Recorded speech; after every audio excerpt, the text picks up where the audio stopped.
So right here, we start chapter 1, computers and programs.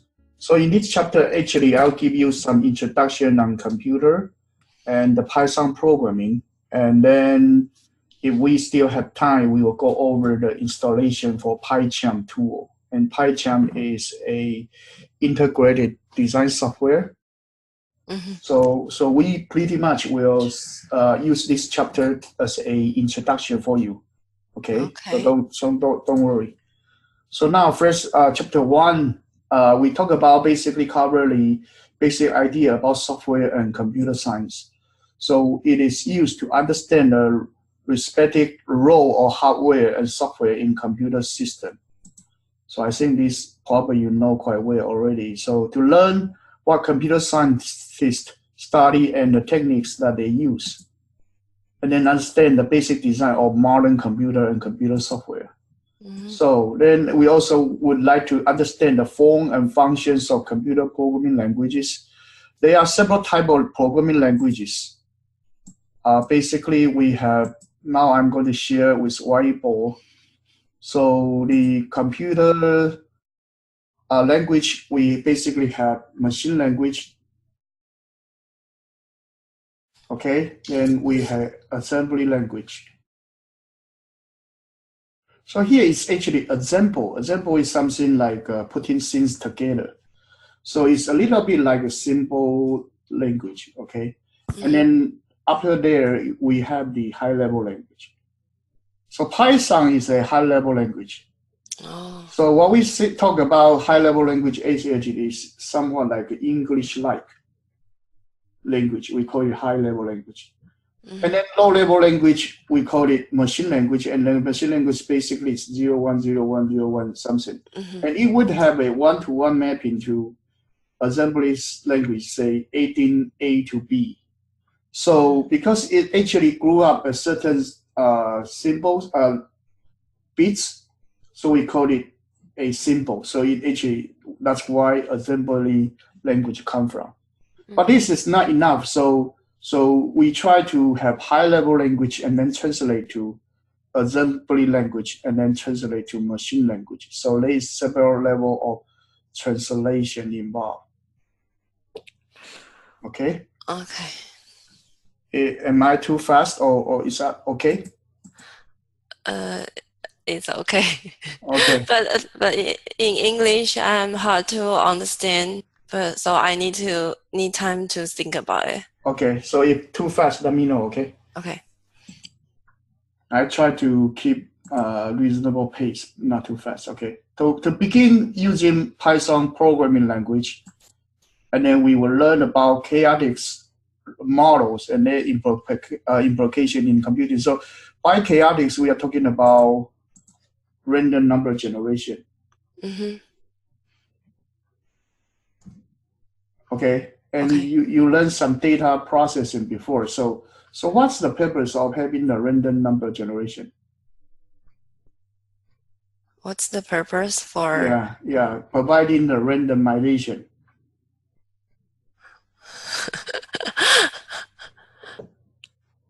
Okay, you can use Mandarin to answer if you wish. What's the purpose for randomization? So what's the random number play in software or statistics or data science, whatever you know so far about randomization? 什么是 randomization 啊？ Randomization is like we actually say if I have I throw a dice, right? I throw a die. Oh, I know random number. So randomization is like basically you actually have 1, 2, 3, 4, 5, 6, right? So each phase may have 1 to 6 opportunity. This is actually what probability model. Oh, okay. But randomization actually is like I saw the die for 10,000 times, right? But each one has 1 6, but not really speak to 6. But after 10,000 throw, maybe I have 1,600 of 1, 1,585 of 2, something like that. So randomization is like to make some number to be our Sample. Yeah. But that's not real number. That's actually from your simulation. And based on the stating the Okay. So basically in our number system or our system, we build up a model, right? mm-hmm. Mathematical model, statistical model. But the data sample can come from real world sample, so you do measurement.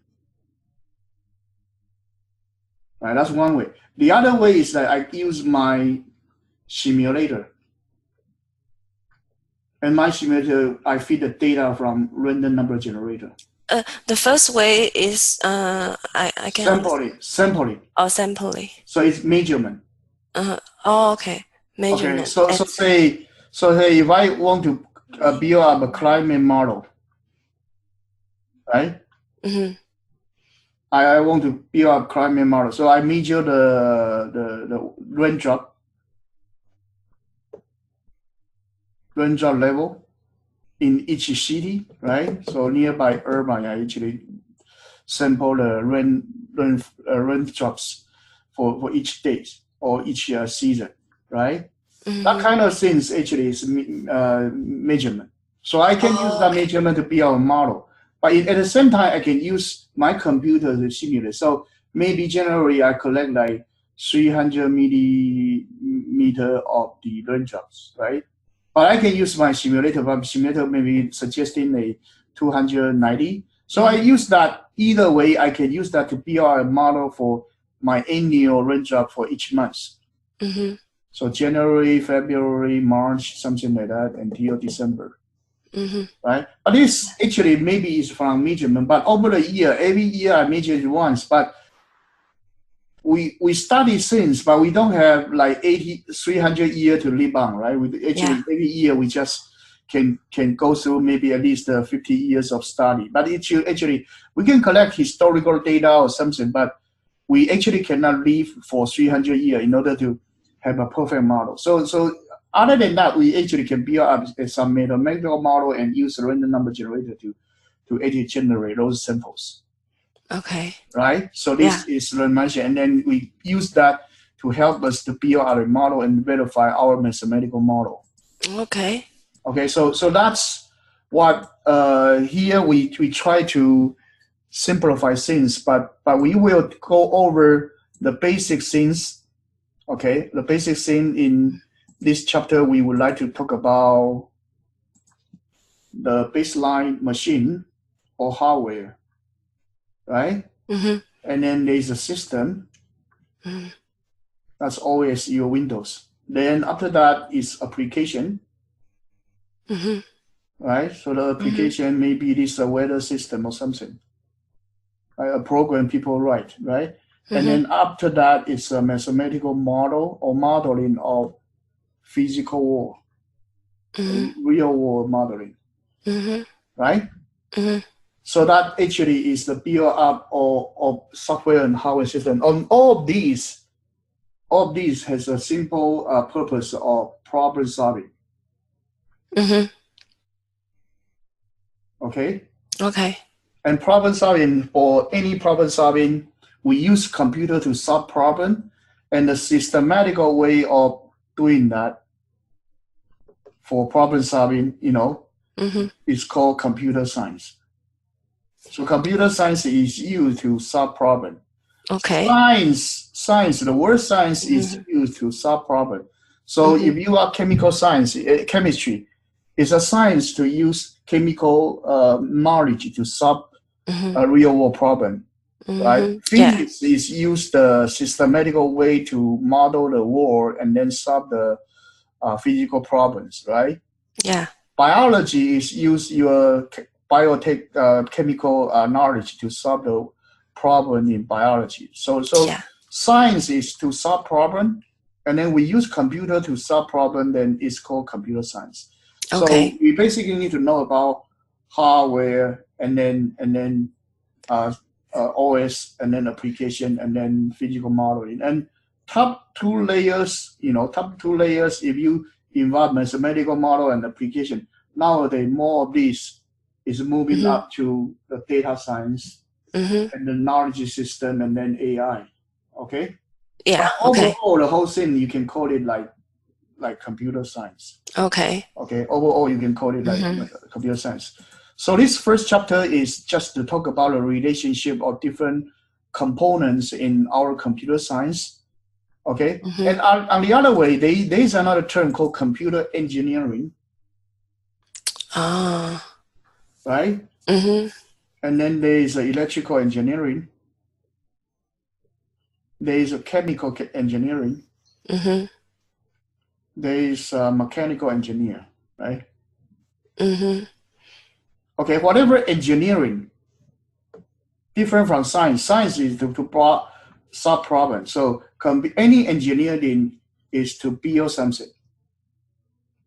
Oh. Okay, so computer engineering is to build computer. Electrical engineering is to build electronics.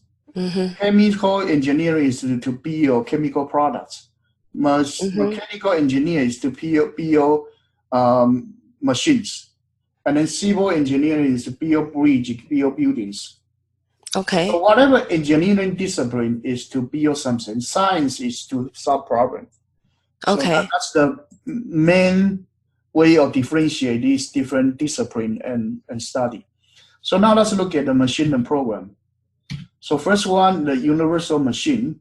A modern computer can be defined as a machine that store and manipulate information under the control of changeable programs. So changeable program means you can do programming on it. So basically, we Mm-hmm. have a machine, right? And Mm-hmm. each time we load our program into it, and that machine can run that program. Mm-hmm. So that's the modern Okay. way we talk about universal machine. And Uh-huh. compared to universal machine, we have another kind of machine called specific machine, Mm-hmm. application specific machine. Okay. So what is an application specific machine? For example, like your AC, air conditioner, your dishwasher. Oh. There's the only single one purpose. Mm-hmm. And then once we design the program, it's there. We just put it there to perform the same Mm-hmm. function. Computer is different. Computer, every time you can load some program, Mm-hmm. perform different tasks. Mm-hmm. Cell phone is a computer because cell phone you Yeah. can actually load different app and then run different things. Uh-huh.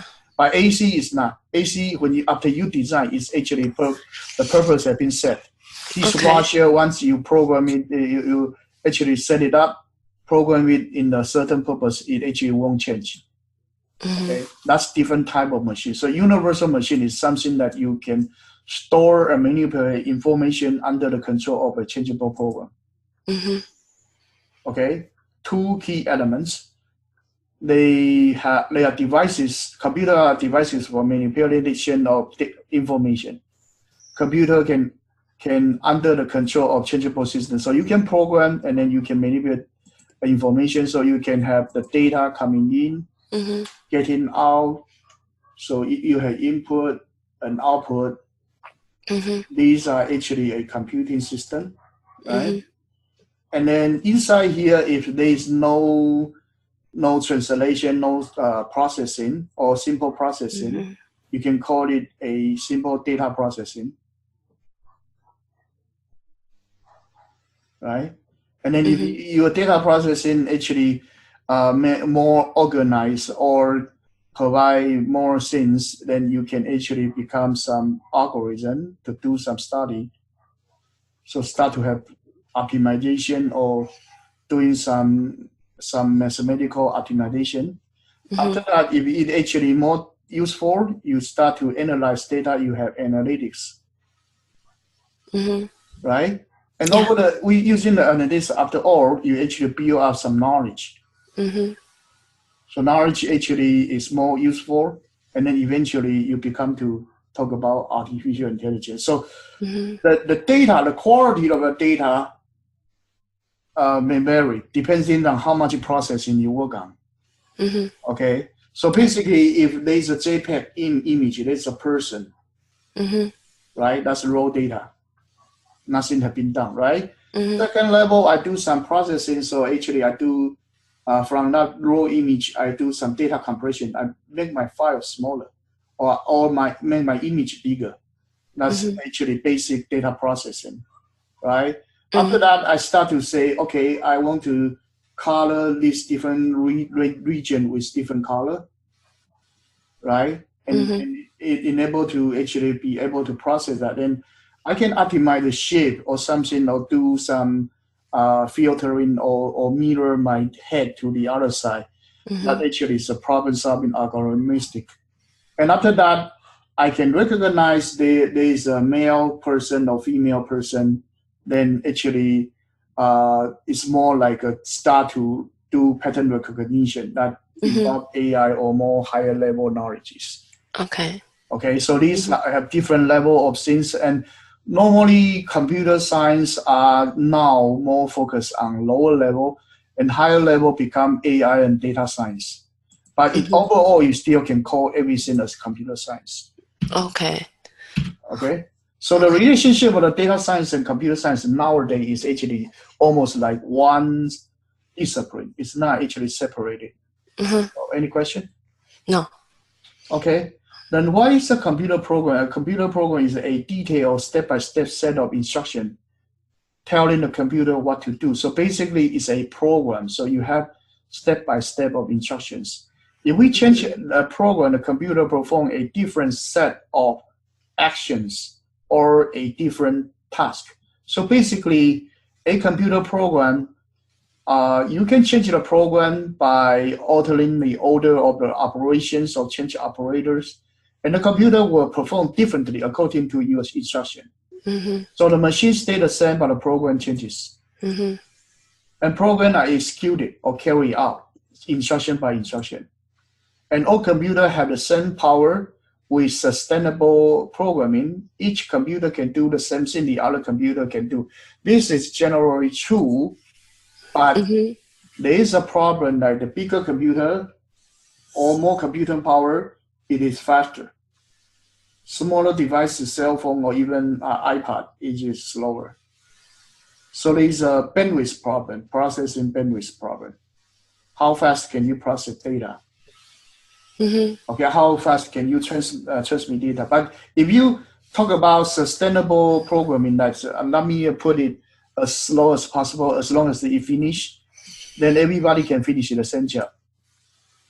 Okay, almost everybody can finish the same job for the universal computer, but that's not real world issue. So then the next thing we talk about the power.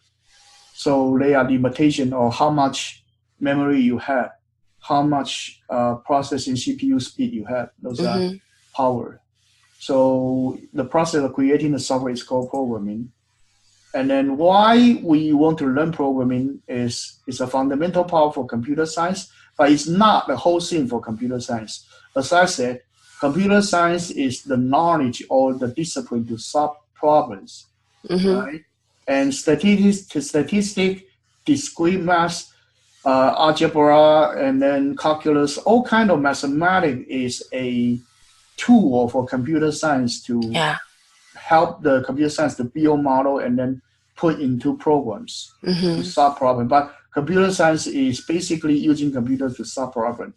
So it is bigger than math. Math is only analyze the model, but actually computer science have to put into code and then build a machine to make sure that the computing is mapped onto the machine and then run it. So having an understanding of programming help you to have an understanding of the strengths and limitations of computers. So basically you have hardware and software. Software are all kind of app. Hardware, you have different kind of hardwares. And then help you to become more intelligent user of computers. Okay, and then help to develop problem solving skills. So here are general terms, and programming are in great demand anyway. Second, we talk about basic computer sciences. It is not the study of computer, it's the use of computer to solve problem. Okay, it's different from, it's the study of building of a computer is computer engineering. Okay. The question becomes, what processes can be described? So basically you need to always use language to describe your problem. The question really is, what can be computed? What can you finish the job and solve the problem? So one way to show particular problem can be solved is to actually design a solution that is problem solving, and we call it algorithm. Algorithm is a systematical way of solving problems. So you can cook, right? Every day, if somebody asks you to stir fry some rice or some dish, you can always do that. But that actually today you may put your rice in first, or the next day you put your egg in there first.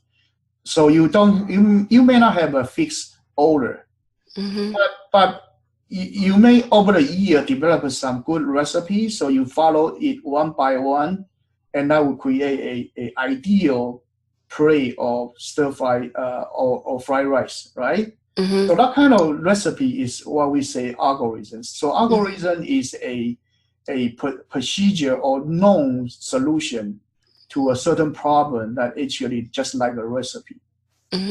So it's a known solution to a problem. Known solution. Okay. Yeah. So over the year, and then there are some computer scientists to develop an algorithm for different problems.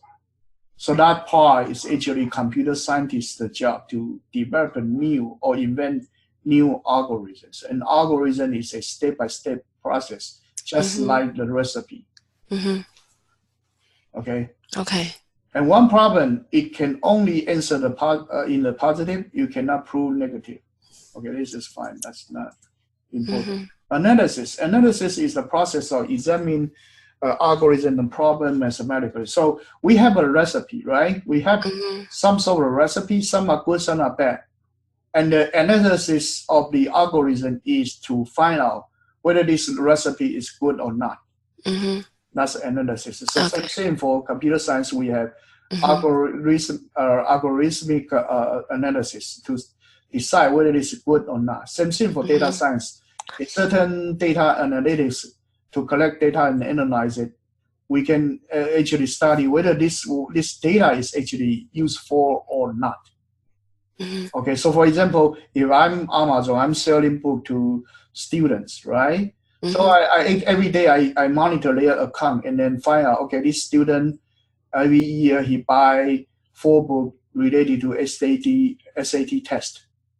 So based on that, I found out this might be a high school student, so I keep sending an advertisement to him for the high school and college preparation books, right? Another guy, he's actually in college, and then every day he try to buy some computer books, and then Amazon may collect the data from whatever he has done, and then come out with some advertisement for him to sell him some book or some motorcycle information to him, because we can identify that person as a college student. So that is the analysis. And a good analytics or a good program can be verified by analysis to find out whether it's effective or not.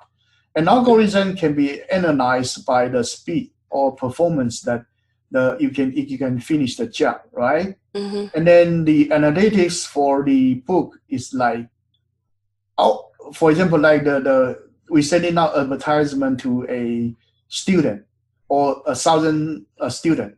Then we can find out, okay, based on this analytics, how many students actually, after you send out the advertisement, how many of them actually click the advertisement? Maybe 10 of the advertisement, they are 3 click. Okay, that's one data. And then how many of them watch the whole video that you send out in the advertisement? Maybe 100 people, only 2 actually watch the video, right?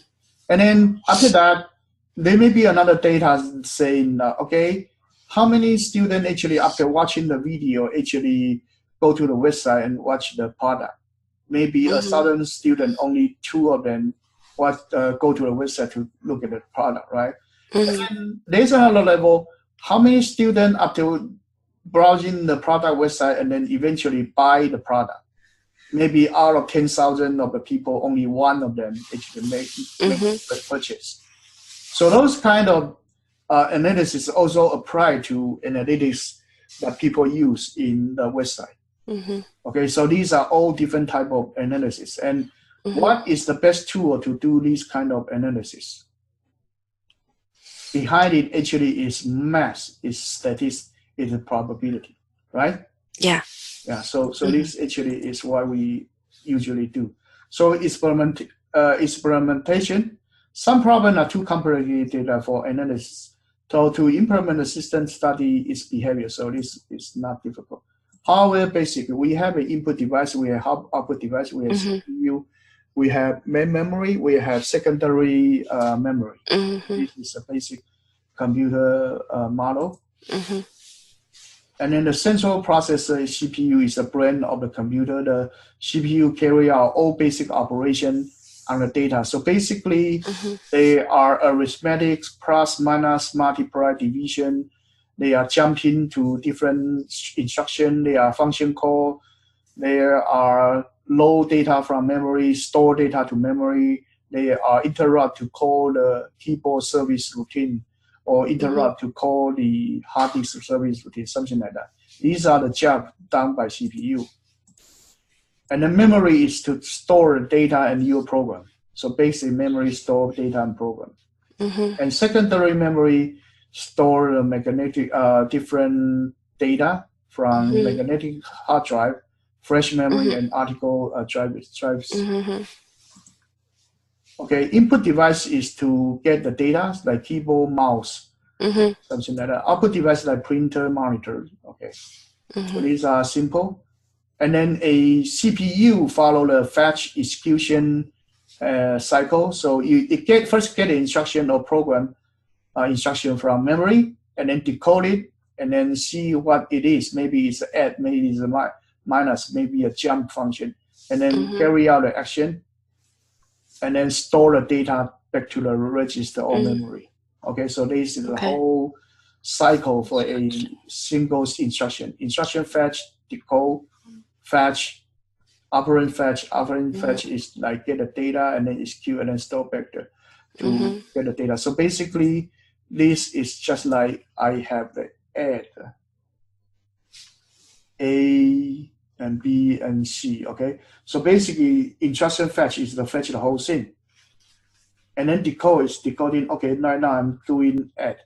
So operand fetch, like I actually fetch A and B. So A plus B will be assigned to C. After I execute is a add function. Store back. I store A plus B result back to C memory location. Oh, okay. So this is what is done for a single instruction. Okay. And this type of instruction actually put into machine code, it will be maybe add is 010111, something called opcode. And then A and B maybe a register 1, register 2, and then store to register 3. Okay, and this actually is the machine code. When you store to your memory, it's actually is a machine code, machine instruction. So now go back to programming language, and then we have natural language is actually ambiguous, and then not easy to use that for describing algorithm or problems. So basically, we need to use a systematical language or more well-defined language. We call it programming language. So each structure in programming language has a precise form. We call it syntax. Okay, so what is syntax? Syntax is like I allowed you to do A plus B equals C. That's the syntax. What is semantics? Semantics is like A equals 3, B equals 4. So my evaluation, the data result is 7. This is called semantics. So the precise meaning is like that. Whether the syntax pass, I cannot write like A, B plus and then equals C. Then this is against my syntax. Okay? But the value actually, whether it makes sense or not. So for example, semantics is like A plus B, 3 plus 4 equals 7. But if somehow a person he actually put an A to my A, a character, then it actually has semantical error. Is that okay? Okay. So basically, what is syntax? Syntax is like when you speak English, right? Yeah. So your English is this is a book, right? Uh-huh. So this is a noun. This is a verb. This one Oh, is okay. pronouns, right? Yes. Okay, so that's the syntax we have. Pronouns, Uh-huh. verb, nouns. So it's just like subject, verb, and object, right? Mm-hmm. That's the syntax we have. Mm-hmm. But maybe the guy he actually say cat is a noun, is a book. Okay, syntactically is correct because nouns is a noun. Mm-hmm. That's correct. But Mm-hmm. semantically is wrong. Cat cannot be Okay. a book. Okay. You know what I'm saying? So Mm-hmm. that maybe you pass the syntactical check, but the semantically you actually is wrong. Okay. So they are different things. So semantics actually really means the meaning of the The sentence. meaning opposite. Okay. The meaning of the sentence is called Mm-hmm. semantics. Mm-hmm. Syntax is like the form, the format, Mm-hmm. whether the format is correct or not. Mm-hmm. Is that okay? Okay. I'll send you out these slides. So basically, these slides I'll send it to you later.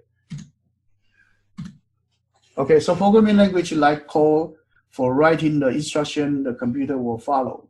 Programmer often refer to their program as computer code. This is all easy. And then programming can also call as coding. That's easy. Mm-hmm. And then high-level language designed to use and understood by humans. So it's more like English-like. So Python is one of the high-level language. Okay. Low-level language is more to be used for hardware engineer or machine. That's Mm-hmm. Mm-hmm. low-level language. So at two number, you can actually get one data from the memory location 2001, like A, and then another variable from 2002, that actually B. And then we sum them up in CPU and then store back to C, to Mm-hmm. memory location 2003. Mm-hmm. So that is a single instruction. So in low level, everything are represented in 0 and 1. In high level language, we can use the English-like language to describe it. So Mm-hmm. basically, you have hardware, machine language, assembly language, high level language, and visual language, like Brown language right now. Oh, okay. Is that okay? Okay. So we have library language C equals A plus B. This need to be translated to machine language that machine can execute. Mm-hmm. And compiler is to convert the program written in high-level language into machine language for some computer. Compiler. So that's called compiler. Okay. Compiler. Compiler is like you write a program, compile it into machine code, and the machine code can run some data Mm-hmm. to actually carry out the product. So compiler actually is a translation from your source code to machine code. Machine code is something understandable by computer, but source code is your high-level language. So say Python is a high-level language, right? Mm-hmm. And eventually it needs to be run by some machine code. Yeah. But Python doesn't follow this compilation stage. Okay, it is use an interpreter. Okay, the one we talk about, the compiler is for C language, and interpreter is to actually understand the high-level language and then interpret it. So the source code is not translated to machine code, but it actually is carried out by a Python virtual machine. So I'll talk about the difference between compilation and interpretation. The interpreter just analyzes and executes the source code instruction by instruction. So some program like Python is actually running the program on an interpreter or Python virtual machine that is actually for interpretation. Okay. So what's the difference between compilation and interpretation? Compilation is you write a program and then you translate it directly to the whole machine code and then run the machine code. Okay. Interpretation actually is you actually enter an instruction and then it operates on certain virtual machine, and then you enter some instruction again, and then the machine run again. After that, it actually run for you. So the difference is like compiler is like you write a whole article, and then there is a translator, and then she actually translates the whole article into another article. Yeah. Okay. So here maybe left hand side red one maybe is English, right hand side maybe is Japanese.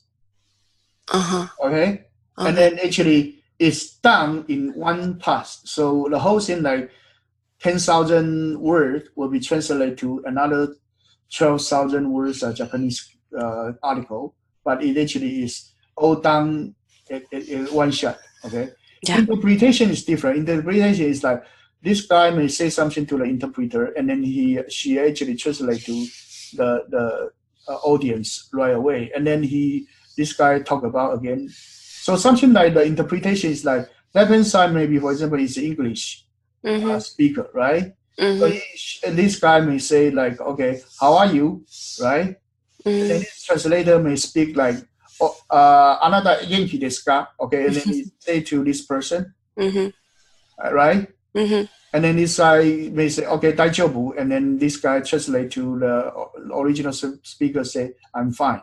Something like that. So that is called interpretation. Sentence by sentence. Okay. And compilation is different. Compilation is like I write the whole article and then translate in one shot.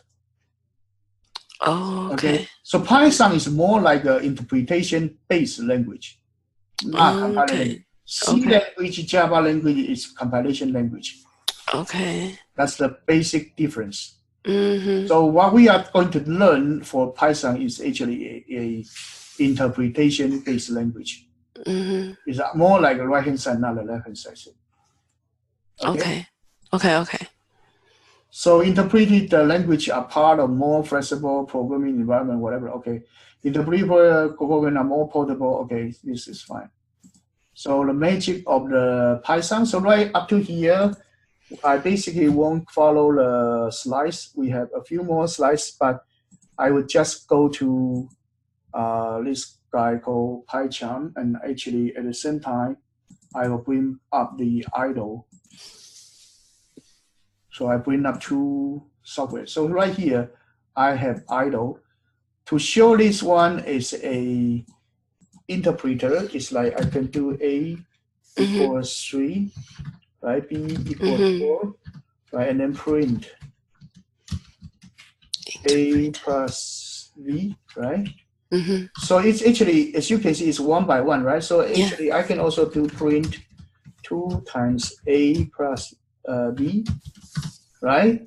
So this actually is an interpretation. So if I open a new file, right, and I just do A equals 3, B equals 4, print A plus B, right, and then print 2 times A plus B. So left-hand side is using the Python interpreter right away.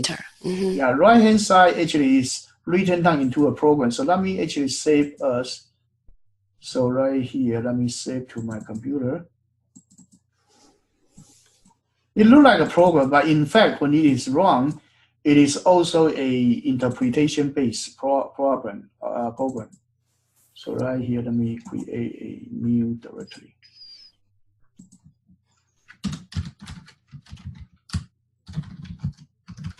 Okay, let me actually do this.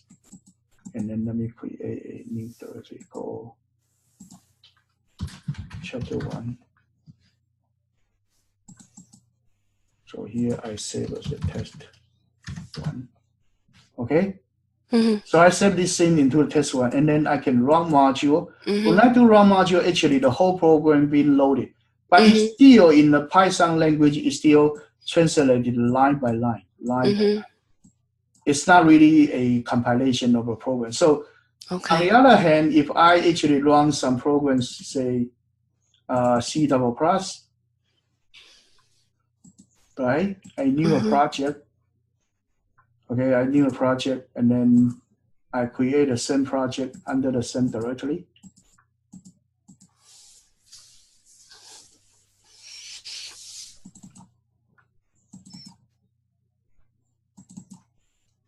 So in chapter 1, here let me make a new directory called test cpp. Okay.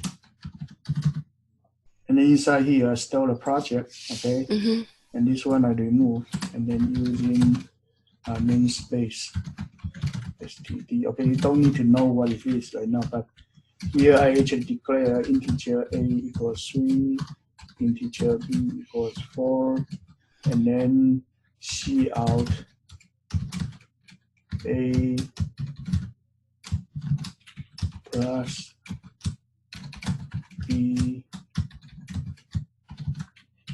equals a plus b.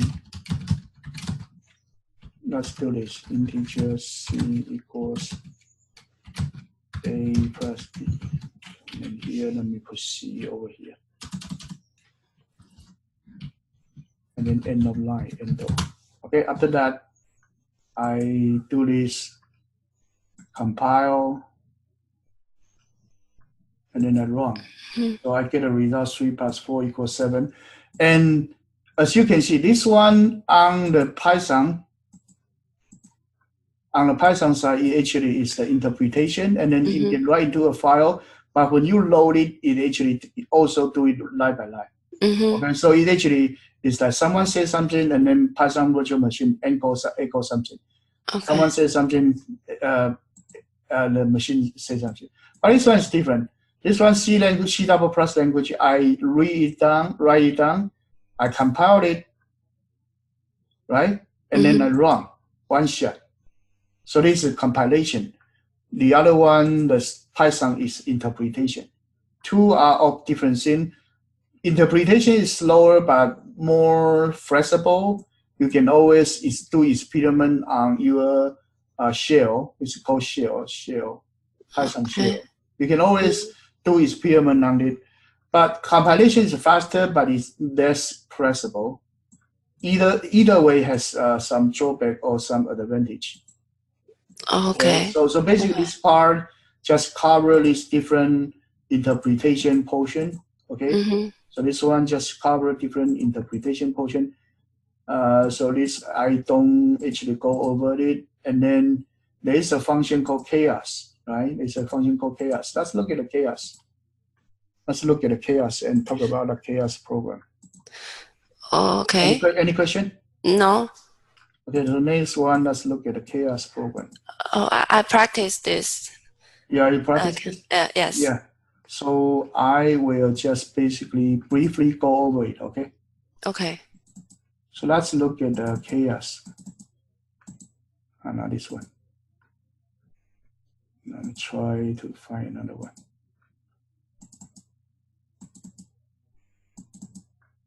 Okay, so this is a chaos.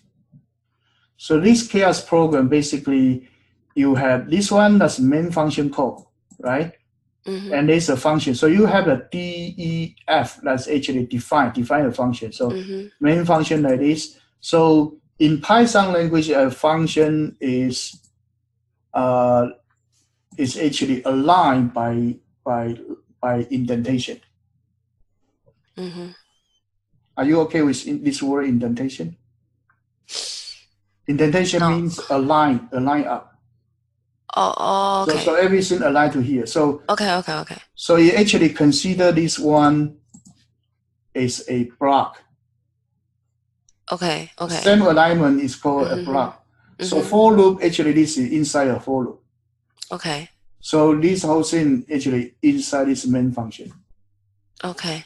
Okay. So this something with sharp sign is command. That's useless. So all these are useless. Okay. So the whole program just two parts: a function call and a function definition. Okay. So you basically run this function definition won't be wrong. You go to main function, so you jump to the main function and start to print out something. This program is illustrate this, and then it actually asks you to enter something and evaluate the data, and then actually run the for loop to run it. Okay. Okay. So now, before we actually run this program, let me do this. Okay. Let me just actually just go over this program really quick. Okay. Okay. So basically, on the right hand side, we have this program, right? So first one, print function. Print function is to help you to print some message. So this we know it, okay? It will print out something. Second one is input. So input is usually like I can actually do A equal input and then enter your name, right? Something like that, and I hit return. So enter your name, and I will say Eric, okay? And then I print A, so A will be assigned with my name. Okay? Okay. So that's actually, so input with a double quote, and double quote, this we call it string. String, we actually put the text in there. Is that okay? Are you okay with okay. string? Okay, string. Okay. This is called string. So string, you put the name in there, and then so the assignment actually you will still print out another string, and that string is my name Eric. Okay. Okay. Okay. And that I actually assign the data to that. Okay. The next one is maybe it's like here like AGE equals integer input, and right here enter your age. Okay, so this one it will cut a string from here. You enter your age, and then you will get some string, and then it will be converted to integer. So right, this one actually will be like, okay, I enter 50 and then print my age. So my age actually right now is 50. Oh, so what's the difference with the integer and the e-value? E-value is just get the value. So e-value is more general. Let me actually try another one. So here maybe like I say my score equals float input, and then here say enter your math score. Okay, so this one actually, like I say, my math score is 98.5. Float. So float is for real number, and then integer is for integer number. So this right here actually, I get my data, say input function, I will get my data, say this time it may be a string of 50, and that I use the integer to interpret it into an integer 50. And if I get 98.5, I actually can use the float function to convert it to 98.5. But either way, both of them I can use the function eval to help it. Eval would actually help you to determine whether it's an integer or floating point. Oh. Okay. Eval is a combination of the int and float. Is that okay? So on the other way, say right here, if I have something called s equals str of 300.82, right? And then I print s. So originally, the right-hand side, 382 is a number. I'm sorry, I print the wrong thing. Print s. Yes.